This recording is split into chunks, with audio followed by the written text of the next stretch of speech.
resilience.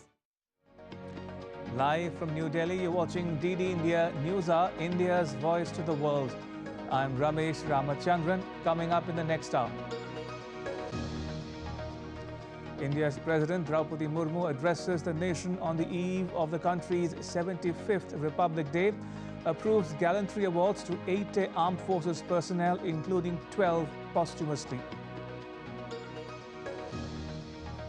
Republic Day chief guest President Emanuel Macron of France arrives in India on a 2-day visit, holds talks with India's Prime Minister Narendra Modi, who gifts him a miniature of the Ram Temple at Ayodhya. India to witness a women-centric Republic Day parade, French marching contingent to take part in it, 25 tableaux to roll down Kartavya Path. Opposition parties in Maldives raise concern over the Muizzu government's anti-India stance. And in cricket, India bowls out England for a modest 246 and then cruises to 119 for 1 in reply on day 1 of the opening test match at Hyderabad.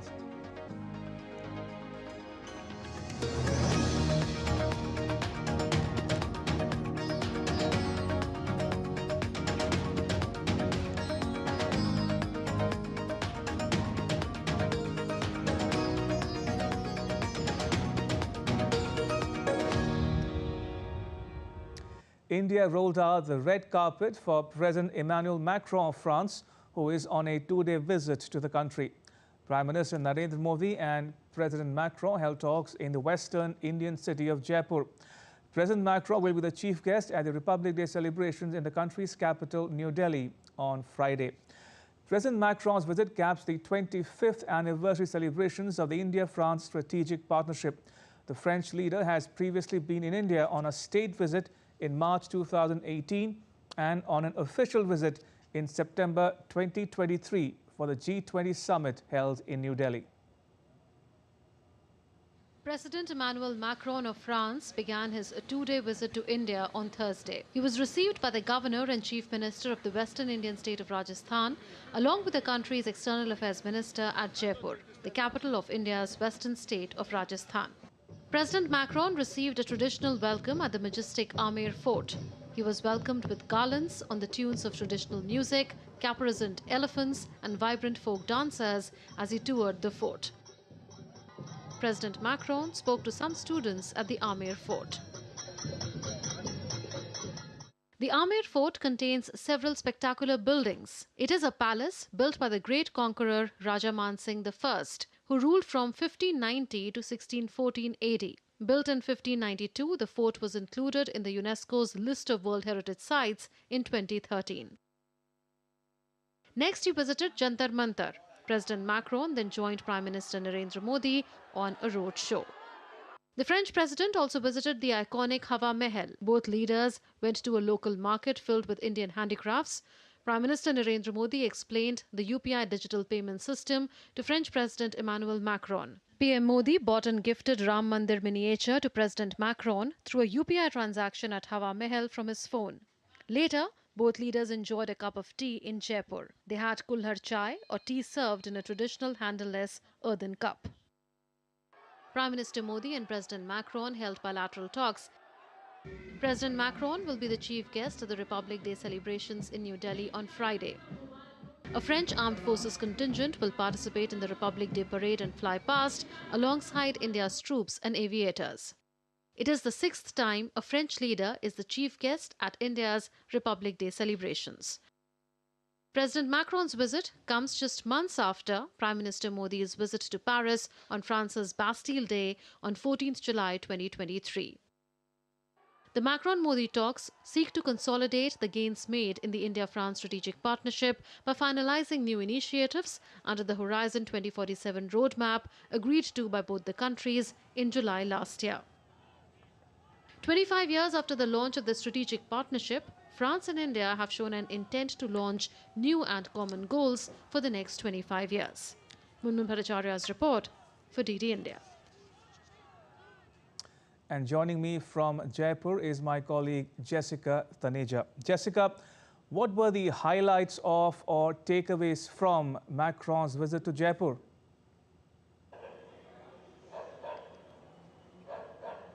Well, you saw the spectacular roadshow, Ramesh, earlier in the evening of both Prime Minister Narendra Modi and French President Emanuel Macron. And he was greeted by a crowd of thousands there. We were at the iconic Hawa Mahal and also at the Jantar Mantar, where the two leaders met along with the entire delegation there. What expectations at the moment from the bilateral talks could be on the defense and the economic front. What we're expecting so far is a potential EU FTA deal that could be fast-tracked with his presence here in New Delhi, some development on those talks. Apart from that, strengthening their existing cooperation on the defense deal, something that has been in the talks for so long. After the Rafale jets that arrived in India, there were discussions and perhaps reaching a deal to get the Rafale Marines for the INS Vikrant, the new fleet that is required for INS Vikrant at this point. And also 3 new Scorpion submarine that's also been in talks and perhaps in pipeline. That perhaps is just the defense part. On the economic ties, further enhancing economic trade has also been on the agenda. Currently, both the countries exchange trade of $19 billion roughly, which they have mentioned in their Horizon 47 agenda or the roadmap ahead that they would like to increase that. We're seeing a lot of initiatives through AFD as well, through the Indian Ocean, through the countries connecting the global south and making sure there are more developmental projects. So something on that front can also be expected. All right, we leave it at that. Jessica Taneja in Jaipur. Thank you for now. Appreciate it. Moving on the eve of India's 75th Republic Day, President Draupadi Murmu addressed the nation. President Murmu said that India's democracy implies diversity of culture, beliefs, and practices. India's President Draupadi Murmu has said the 75th year of India's Republic is truly a historic milestone in the journey of the nation in many ways. Addressing to the nation on the eve of the 75th Republic Day, President Murmu described India as mother of democracy. In India, democratic system is much older than the concept of Western democracy. That is the reason why India is called the mother of democracy. Highlighting India's economic strides, President Murmu said India's GDP growth rate has remained the highest among major economies in recent years.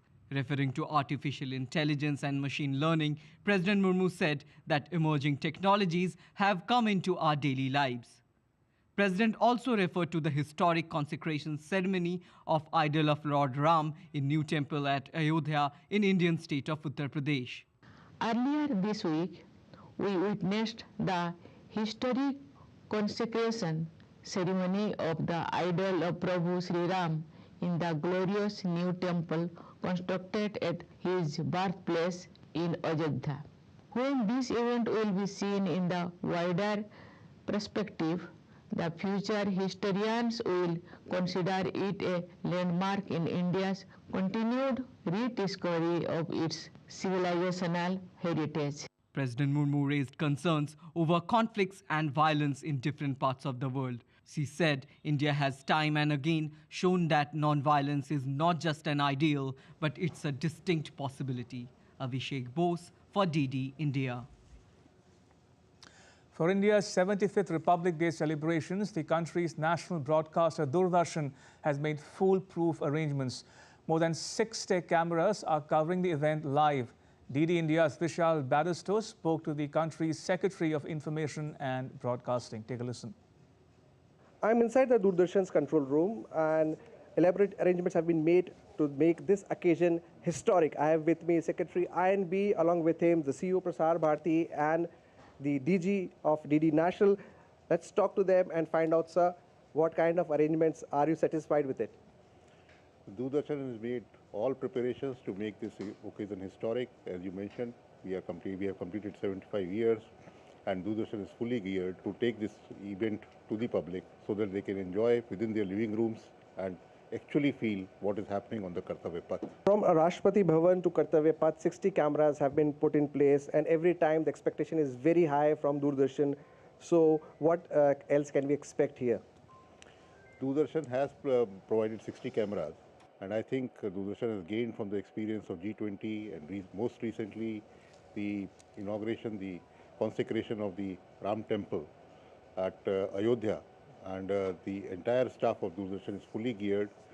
We have shots right from the Kartavya Path, then the shot from the top of the VVIP enclosure, where we will get to see what the VVIPs are themselves seeing, and from the top of the India Gate, from there also they will be able to see the Kartavya Path. So, and also from the cockpit view or from the planes, which started 2 years back, which will be unique. And this time I am told that Ministry of Culture has a very large group of dancers. Almost 1,500 will be performing here. So Doordarshan is making all the efforts to capture that glorious performance, which is going to happen in front of the Honorable President, Prime Minister, and the French President. So one last thing, the Ayodhya telecast was a landmark. So what do you expect from this one? Because every time the expectation goes a bit higher. Most definitely, the expectations for Doordarshan are going higher and higher. And Ayodhya was a landmark telecast at a location which is very difficult to service, but Doordarshan had more than 40 cameras there, 4K transmission, and that was captured not only in our country but abroad. All the channels took the feed from Doordarshan. And the same tradition continues for the Republic Day, because here also Doordarshan will be the only broadcaster, and all the channels from within the country and outside will be taking the feed from Doordarshan. So there you heard from Secretary INB, it would be another feather in the already feathered cap of Doordarshan. With cameraman Ajit and Keshav in Delhi, this is Vishal Baristo for DD India. So India is all decked up for the 75th Republic Day. This year's parade features 13,000 guests. It's based on the twin themes of Vixit Bharat and Bharat Loktantra Ki Matrika. It'll give individuals from all walks of life a chance to participate in the festivities. A full dress rehearsal was conducted just ahead of the parade.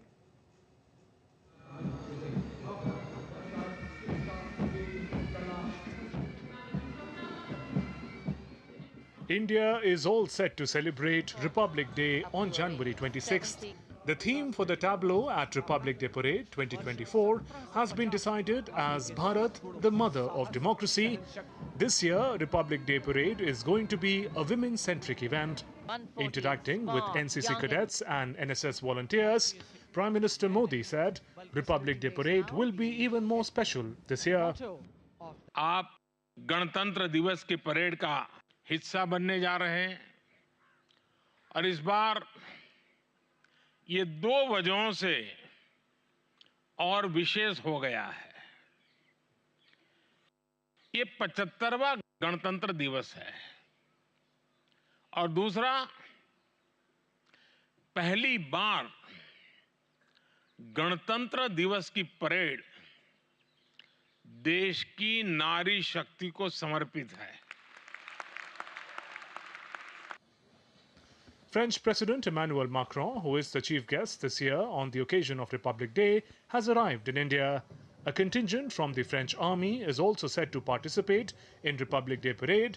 A total of 25 tableaux comprising 16 states and union territories, as well as 9 ministries and departments, will roll down at Kartavya Path. For the first time, the parade will witness an all-women tri-service contingent from the Indian Army, Indian Navy and Indian Air Force marching down the Kartavya Path. You would see a whole lot of women officers, manning this equipment, and also on the tableau showcasing as to what Navy and Air Force are doing in their respective services. And in fact, some of the aircrafts would also be flown by the women pilots. This year's parade not only has the first batch of women Agniveers taking part in the parade, but also, like you mentioned, 16 women pilots will be taking part in the flypast. This, I'm sure, will serve as an inspiration for next generation of women to choose Air Force as a career. The rehearsals for Republic Day Parade are being conducted to fine-tune the arrangements and ensure that everything runs seamlessly on Republic Day. Ahead of the celebration, full dress rehearsal was also conducted in Ladakh and Imphal. Every year, celebrations marking the day feature spectacular military and cultural pageantry. In the national capital, New Delhi, armed forces personnel march along the Kartavya Path in an elaborate display of military might. The epic show on Kartavya Path eclipses everything else happening across the country. The celebrations, inaugurated with grand parade, are held in the capital from Raisina Hill near the Rashtrapati Bhavan, that is the President's house, along the Kartavya Path and onto the historic Red Fort.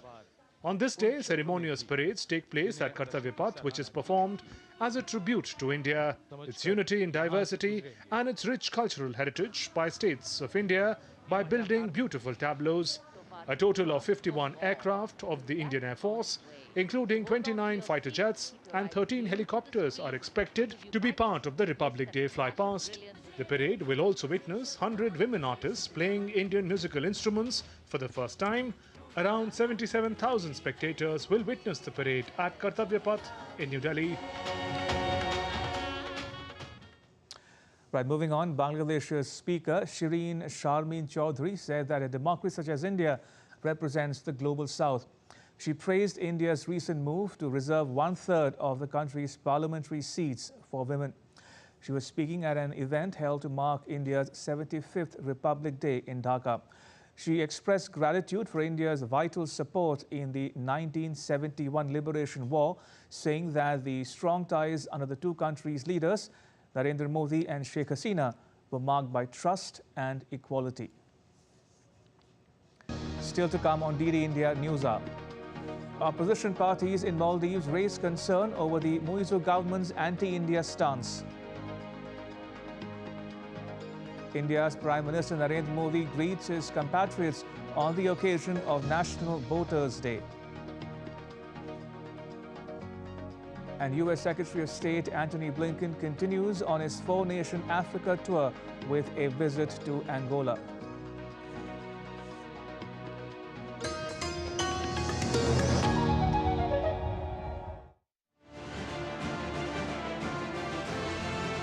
India celebrates 75th Republic Day on 26th January. Nation pays tribute to martyrs. India's pride on historic Kartavya Path. Watch women power in India. Tableaus display cultural diversity. Republic Day celebration live from 8 a.m. onwards, only on DD India.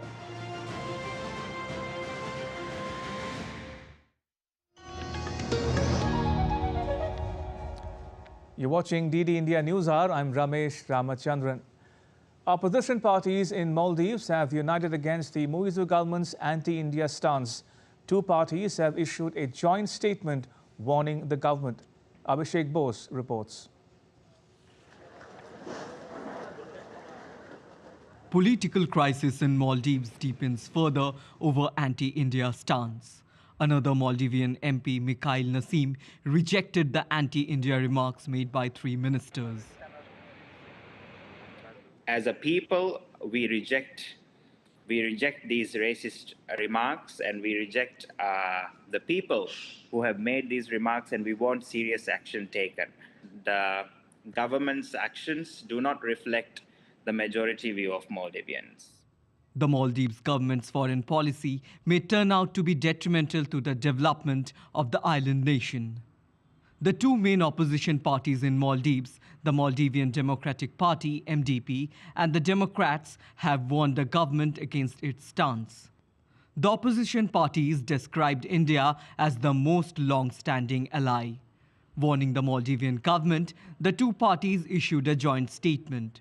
The statement said the current administration appears to be making a stark pivot towards an anti-India stance.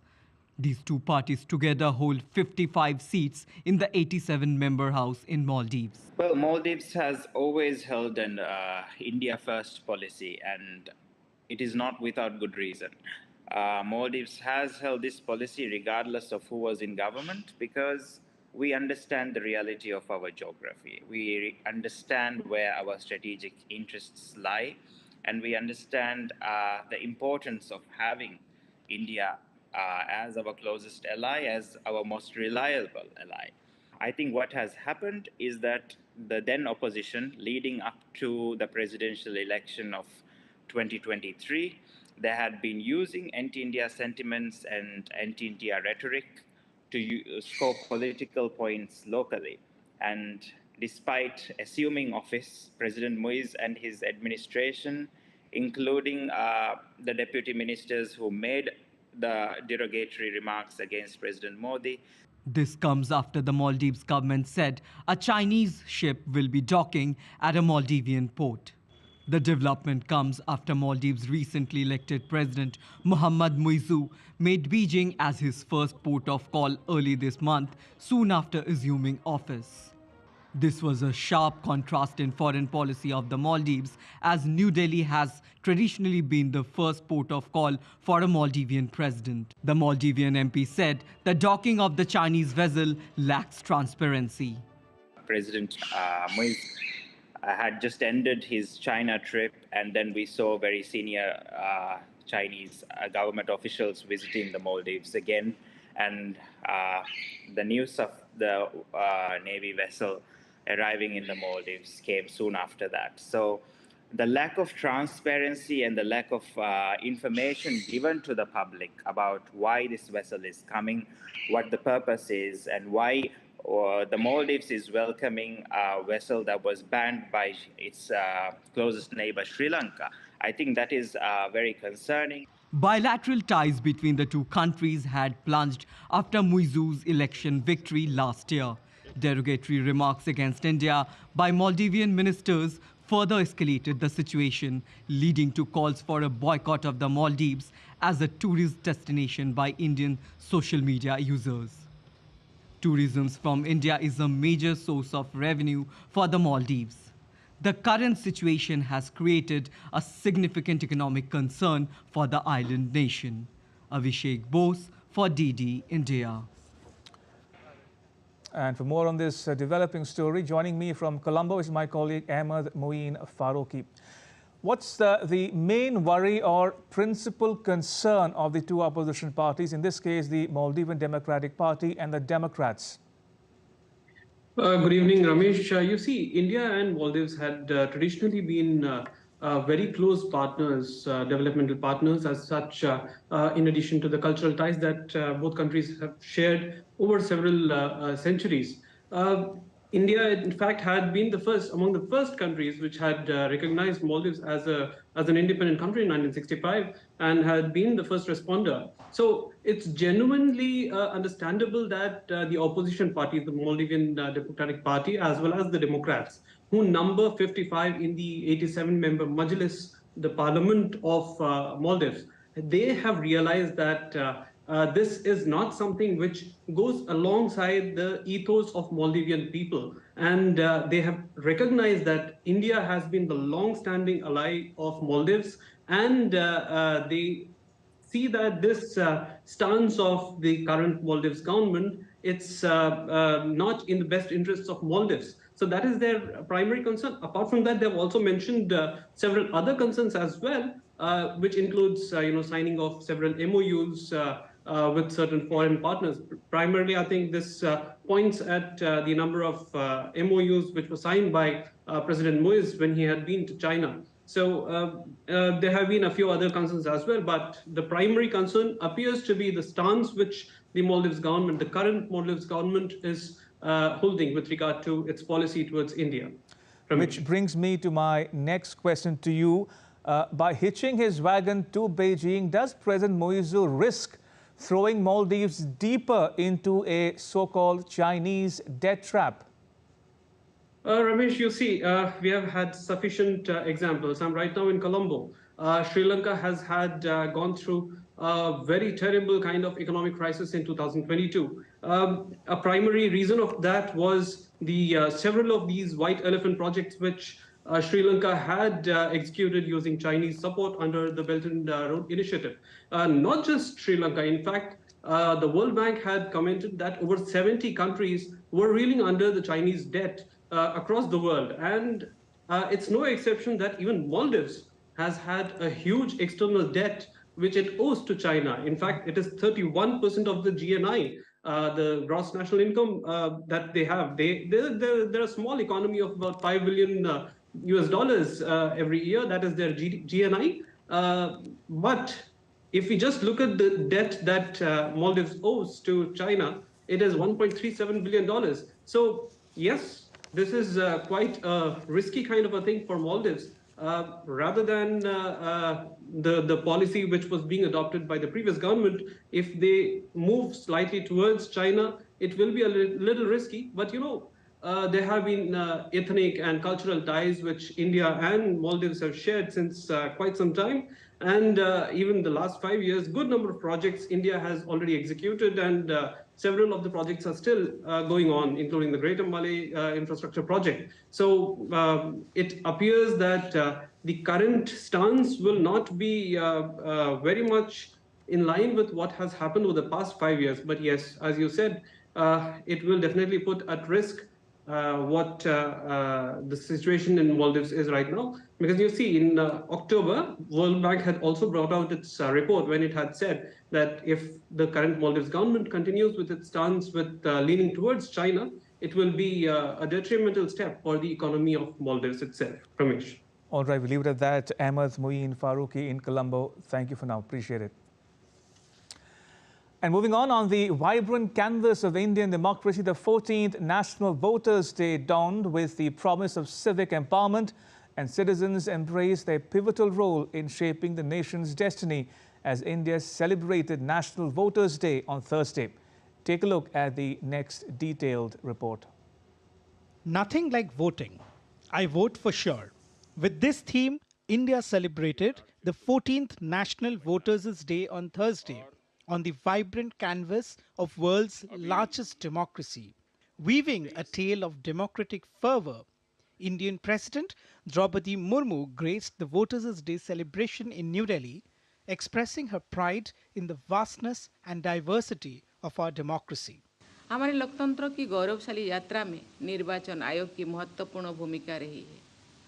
अब तक निर्वाचन आयोग द्वारा 17 आम चुनाव और 400 से अधिक विधानसभा चुनाव संपन्न कराए जा चुके हैं। देश में 96 करोड़ से अधिक मतदाता है तथा आम चुनाव में लगभग 12 लाख मतदान केंद्र स्थापित किए जाएंगे।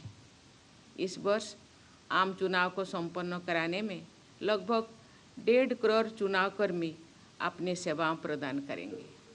India's Prime Minister Narendra Modi also conveyed his wishes on the observance of National Voters' Day, emphasizing its significance in commemorating our dynamic democracy and urging individuals to enroll as voters. Prime Minister Modi also addressed the Nav Matadata Sammelan on Thursday, endeavoring to unite inaugural voters from the various regions of India. 18 से 25 वर्ष की आयु ऐसी होती है जब किसी का भी जीवन बहुत से बदलावों का साक्षी बनता है। इन्हीं बदलावों के बीच आप सभी को एक और जिम्मेदारी साथ साथ निभानी है। ये जिम्मेदारी दुनिया की सबसे बड़ी डेमोक्रेसी में भागीदारी की है। 25th of January is also the foundation day of the Election Commission of India. Chief Election Commissioner Rajiv Kumar pledged a general election that is open, inclusive, unbiased and free from inducements. For the first time voters, I would like to take this opportunity to appeal to them to exercise their franchise with full enthusiasm. It is our endeavor and duty to zoom along with zoomers, connect with the young generations to mitigate youth and urban apathy that we are witnessing of late. Since 2011, National Voters' Day has been celebrated on January 25th every year to mark the foundation day of the Election Commission of India.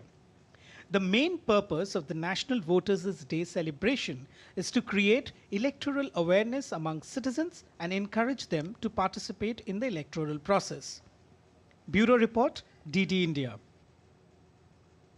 U.S. Secretary of State Antony Blinken continued on Thursday on his four-nation Africa tour with a visit to Angola, where he met with President João Lourenço. Blinken praised the partnership between Angola and the United States in areas such as space and food production. You put those two things together, and you can have a much stronger, sustainable, resilient, and nutritious agricultural base. And then we get to the point where Africa is feeding itself, and indeed, probably feeding other parts of the world. That's the vision behind VAX, and that's the partnership that we're now building with Angola as one of our early partners in VAX.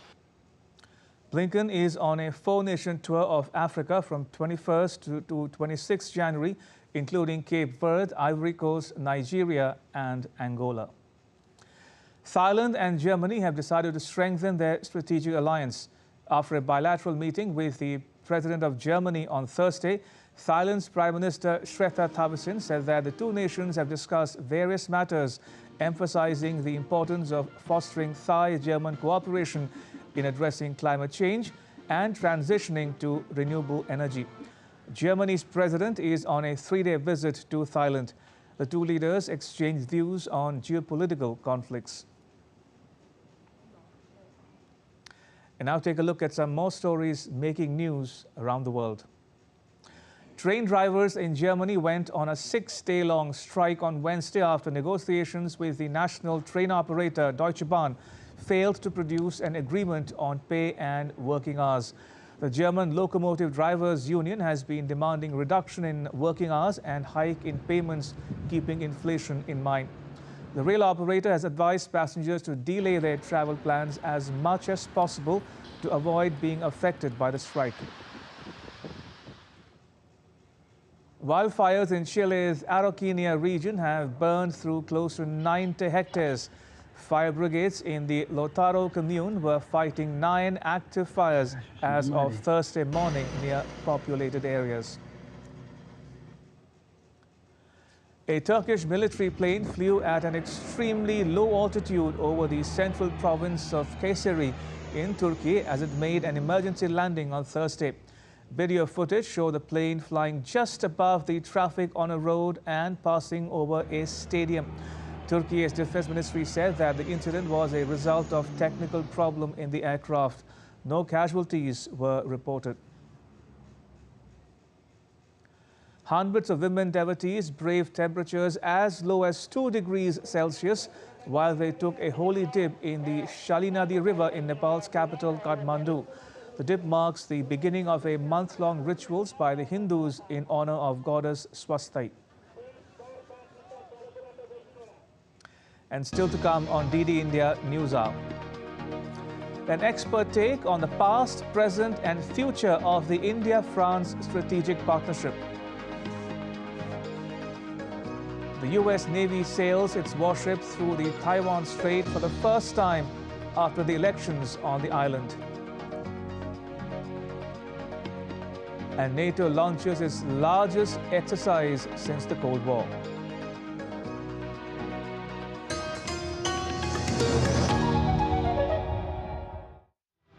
As India celebrates its 75th Republic Day, we embark on a journey through time, capturing India's progress from the discovery of zero to its incredible modern-day achievements.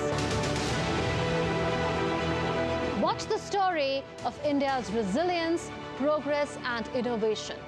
The story of a self-reliant India.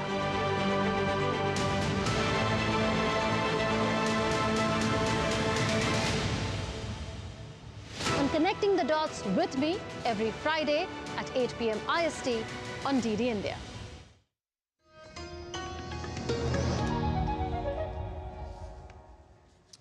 You're watching DD India News Hour. I'm Ramesh Ramachandran. Going back to the top story, France's President Emanuel Macron is in India on a 2-day visit. He'll be the chief guest at India's Republic Day celebrations on Friday. And joining me are two very special guests, Mr. Pinag Ranjan Chakrabarti and Captain Alok Bansal.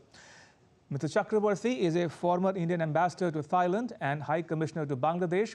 He joins us from New Delhi. Captain Bansal is the director of India Foundation, a privately held think tank headquartered in New Delhi. He joins us from a New Delhi suburb of Noida. Bhat Chakravarti and Captain Bansal, welcome to DD India News Up. Bhat Chakravarti, if I can start with you, how do you look at the 25 years of India-France strategic partnership? What's the hallmark of their ties, and how is it different from the strategic partnership that India has with other countries?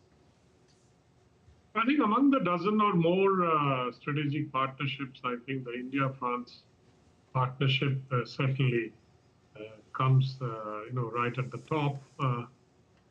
And one reason being that the strategic convergence between the two countries, which is underpinned by both countries, a very fundamental concept of strategic autonomy.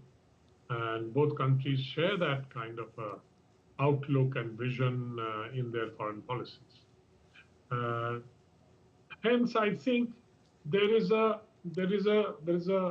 convergence of how both countries look at the world, and how both countries have decided that they will carve out their own space and not be, total camp followers of any particular group, etc. France also has, of course, the values of its revolution that is admired the world over. And both are, liberal kind of democracies. Right. And both feel that it's best to deal with each other without, interfering in each other's domestic affairs, and not giving sermons on human rights and democracies, which some other countries in the West are prone to do. Indeed. These are mainly the Anglosphere countries who think that they have a birthright in giving sermons to the rest of the world.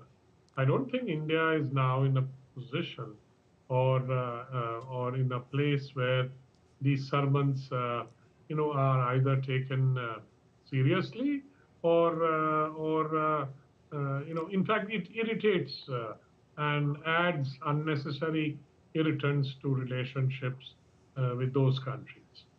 And so I think the world has changed, and it's time that these countries realize. But in geopolitics, every country thinks that by criticizing another country, they can seek some leverage on issues like, very moral high ground issues like human rights, democracy. And these same countries, of course, can do nothing about, totalitarian countries that are powerful and they can carry on, and these countries, totalitarian countries, carry on with their policies. Right. So I think we live in a world where there are double standards and double speak. This is part of geopolitics, and I think Fair that enough. We are quite used to it. Indeed. Captain Bansal, now Prime Minister Modi is one who invests a lot of time, energy and effort into establishing a personal rapport with world leaders. So it's no surprise that Modi and Macron get along well with each other. But beyond personal friendship, do you think the India-France ties have become institutionalized or taken root?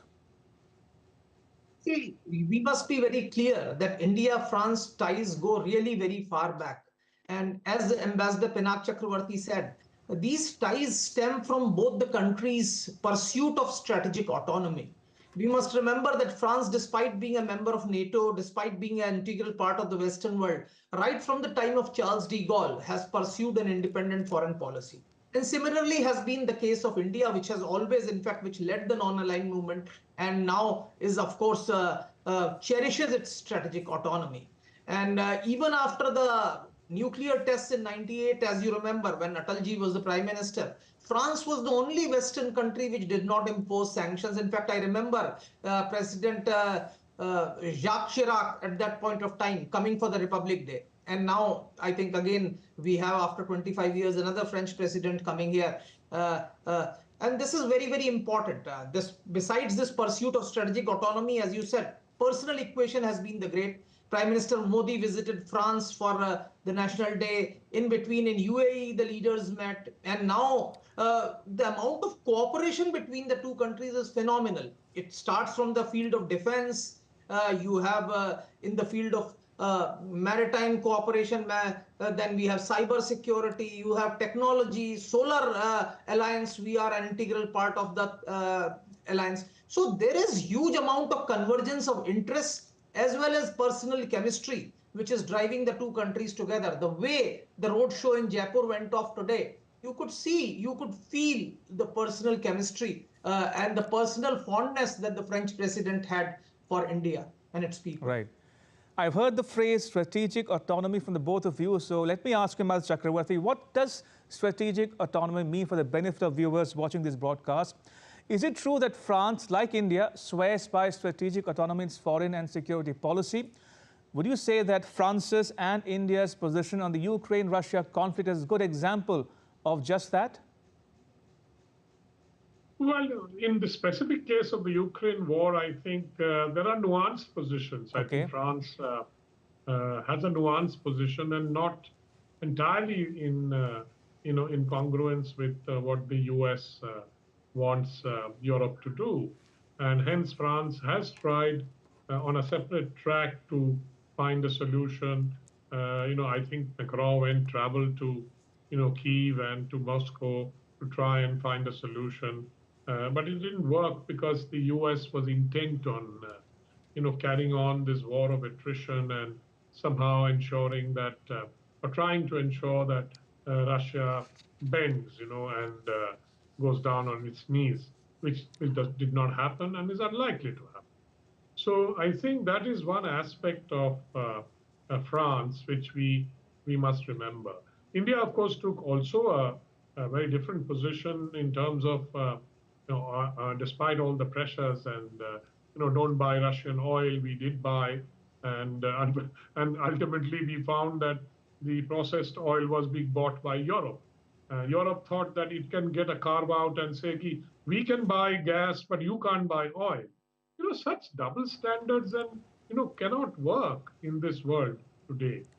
This is not we're not in an imperial age where diktats can be issued to large countries and say, please fall in line. They try it, but it doesn't work anymore. And I think, by and large, I think that realization must have hit them because we are back to some equilibrium in terms of our ties with these countries, despite all the sermons and media campaign that we see from time to time. Right.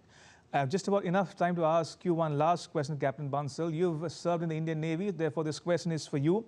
France considers itself as an Indo-Pacific resident power. It owns territories extending from the southern Indian Ocean to the southern Pacific. France also has bases in Djibouti and Abu Dhabi. Is there scope for ramping up cooperation on maritime security in the Indo-Pacific? See, there is no doubt there is a scope. In fact, France has a resident naval force in Indian Ocean. They have actually an admiral commanding a fleet, French naval fleet, LNDN as it's called.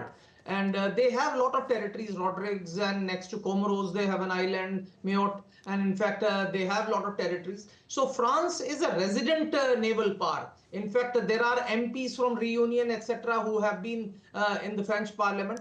So there is scope, and I think the concerns of India, as far as Indian Ocean is concerned, where we actually want a rule-based international order, we want certain amount of peace, tranquility, and certain commonality as far as exploitation of resources is concerned, ensure that freedom of navigation is enjoyed by all countries. And I think we have been collaborating. France and India have been doing joint exercises for a number of years, and we have collaboration, but we must understand that French presence in the Indian Ocean is relatively small as compared to Indian Ocean, which is the largest littoral navy as far as Indian Ocean is concerned. And unlike the United States, which has a fairly robust presence in this particular part, France has a presence. Right. It's relatively small, but the two countries are collaborating. This collaboration can be taken to bigger limits. I think there is a scope for enhancing this collaboration further. Right. Captain Alok Bansal, Ambassador Pinak Ranjan Chakrabarti, thank you for joining us and sharing your thoughts with our viewers at home and abroad. Thank you for your time. Appreciate it. And moving on, the U.S. Navy sailed its first warship through the Taiwan Strait on Wednesday following the presidential election on the island. The U.S. Navy said its warship USS John Finn passed through a corridor that was beyond the territorial sea of any coastal state. China called it a public hyping. The Chinese military said its forces monitored and warned the U.S. warship. And China criticized the United States, saying it is causing trouble and provocation. NATO on Wednesday launched its largest exercise since the Cold War. Some 90,000 troops from the US and fellow NATO nations are due to join the Steadfast Defender 2024 drills that will run through May. More than 50 ships from aircraft carriers to destroyers will take part in it. It also includes more than 80 fighter jets, helicopters and drones, and at least 1,100 combat vehicles, including 133 tanks and 533 infantry fighting vehicles. The last exercise of a similar size was the Reforger during the Cold War in 1988 with 125,000 participants. The Kremlin accused Ukraine of shooting down a Russian military cargo plane on Wednesday in the Belgorod region, in which 74 people were killed. Russia also called for an emergency UN Security Council session on 25th January to discuss the downing of the aircraft. Russia's Foreign Minister Sergei Lavrov called it a criminal act by Ukraine. Ukraine has demanded an international investigation into the downing of the aircraft. It's still unclear why a Russian military transport aircraft crashed in the Belgorod region near the Ukrainian border on Wednesday. How it was brought down and who's behind it. Russian authorities say military aircraft was carrying 65 captured Ukrainian soldiers to a prisoner exchange when it was downed on Wednesday. All 74 people on board were killed. Russian Foreign Minister called it a criminal act by Ukraine. He also called for emergency UN Security Council's meeting.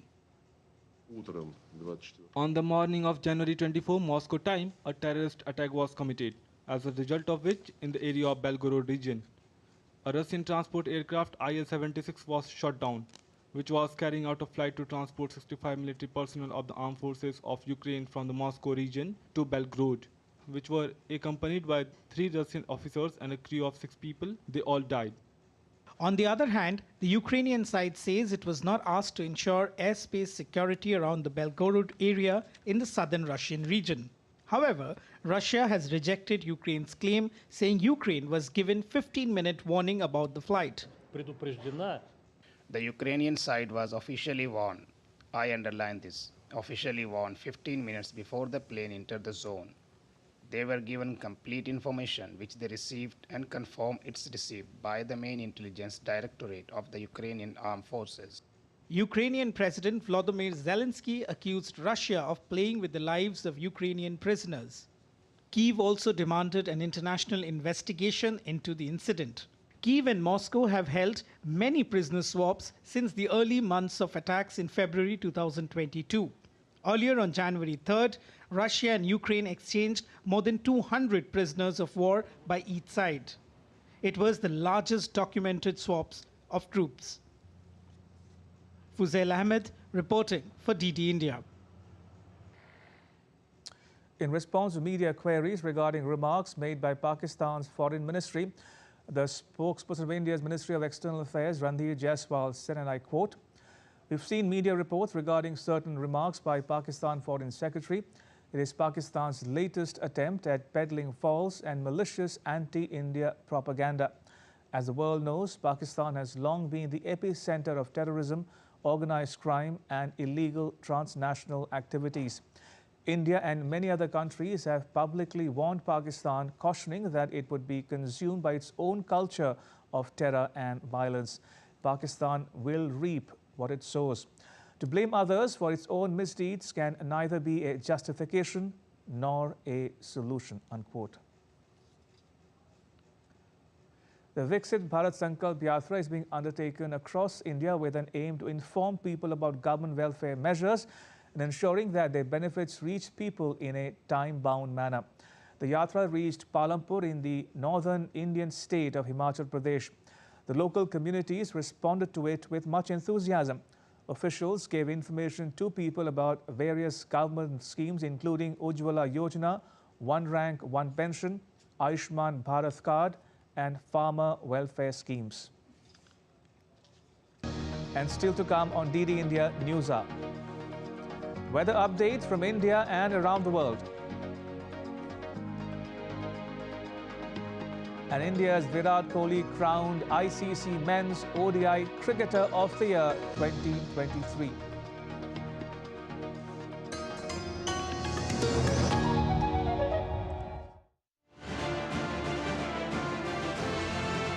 India celebrates 75th Republic Day on 26th January. Nation pays tribute to martyrs.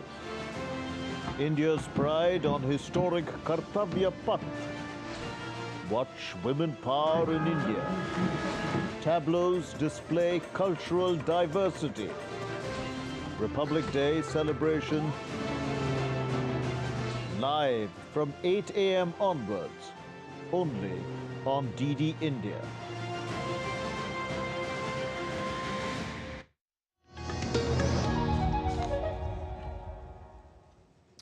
You're watching DD India News Hour. I'm Ramesh Ramachandran. India's Prime Minister Narendra Modi will hold the 7th edition of the Pariksha Pe Charcha event in New Delhi on 29 January, and more than 10 million students have already registered for attending the program. DD India's Deepens Mandal spoke to Dr. Arushi Divan to understand its impact on the students. Welcome to Doordarshan, Doctor. Let me begin by asking you, examination is a concept in India, is very stressful to many students. So as a psychologist, how do you think students should cope up with stress? So to start with, there's a lot of emphasis on being a 10 on 10 in our country, on chasing perfectionism by the society as a whole, by parents, by teachers. We as a society constantly communicate the message to children to be a 10 on 10, to be a perfect. We should appreciate and encourage the child even if he's scoring a 5 on 10. See what happens? Children tend to create these unrealistic standards for themselves that they have to achieve, which is being a 10 on 10 in their academic performance. The amount of emphasis that our society puts on being a 10 on 10 makes the children believe that being a 6 on 10 is undesirable. The Prime Minister, just before the board examinations of class 10 and 12th, he has been interacting with students for the last 6 years. This would perhaps be the 7th edition of that. How do you think, as the Prime Minister of India, talking to students about exams and not to fear for exams, what kind of impact would it have on students? Right. It's a magnificent initiative that has been taken by our Prime Minister, because when a leader of the country communicates the message to you against and contradictory to what the society is communicating as a whole, it has a deep impact on the students. It helps them to elevate the stress that they are dealing with about being a 10 on 10, about performing well on their examination. Thank you once again for talking to Doordarshan. And this is Deepens Mandal with camera person Vishwabandhu from New Delhi for DD India. And now take a look at weather updates from India and around the world. People in parts of northern India battled through chaotic conditions early on Thursday after dense fog obscured roads and disrupted travel plans. Several flight operations have been delayed at the Indira Gandhi International Airport due to low visibility amid the fog. Dense fog engulfed Pakistan's second largest city, Lahore, on Wednesday, drastically reducing visibility and leaving local residents complaining about chilly conditions. Several flights to and from Pakistan were also delayed and diverted due to the fog. Japan is facing heavy snowfall that brought traffic to a halt in central region, where snowplows and workers with shovels were seen working to clear snow near the Sekigahara Highway interchange in central Japan. Intense rains in Northern California led to flood-like conditions spiraling in the city.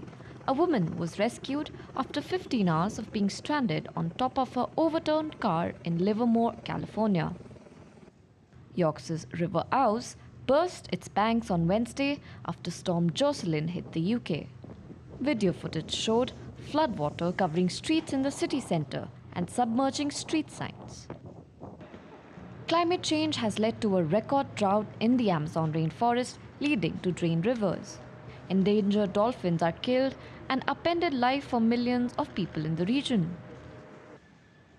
Storm Jocelyn has caused disruption in train services in Edinburgh Waverley Station in European country of Scotland. It followed Storm Isha, which battered Scotland with gusts of over 90 miles per hour. Winter and its freezing temperatures might not be everyone's favorite season, but for residents in the northeast of Kyrgyzstan, it provides a rare opportunity to engage in their favorite sports activity of ice hockey. Bureau Report, DD India.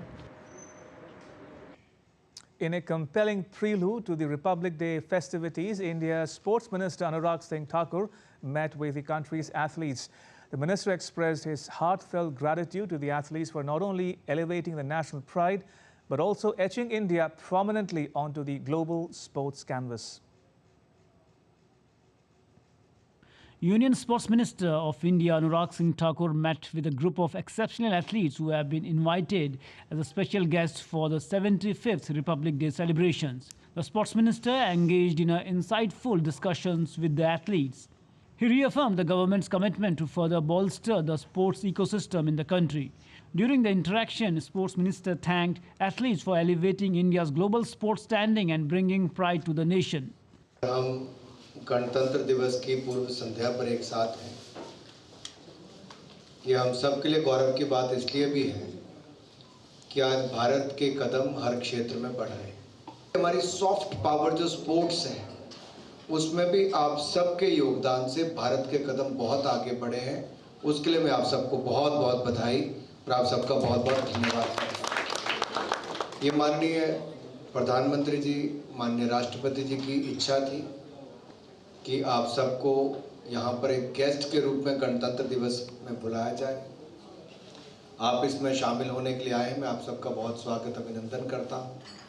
The athletes in turn shared their joy and appreciation for being invited as a special guest for the Republic Day celebrations. We only saw the Republic Day parade on the TV before, and being a part of it physically and seeing it in front of you is like a dream come true. We are getting invited at this such a big event. Like हमारे जो देश का Republic Day, we are invited over here, and I would say I would like to thank Government of India and Sports Authority of India and Sports Ministry for inviting us at this big event, and this is gonna impact all the sports persons, like the one who are watching.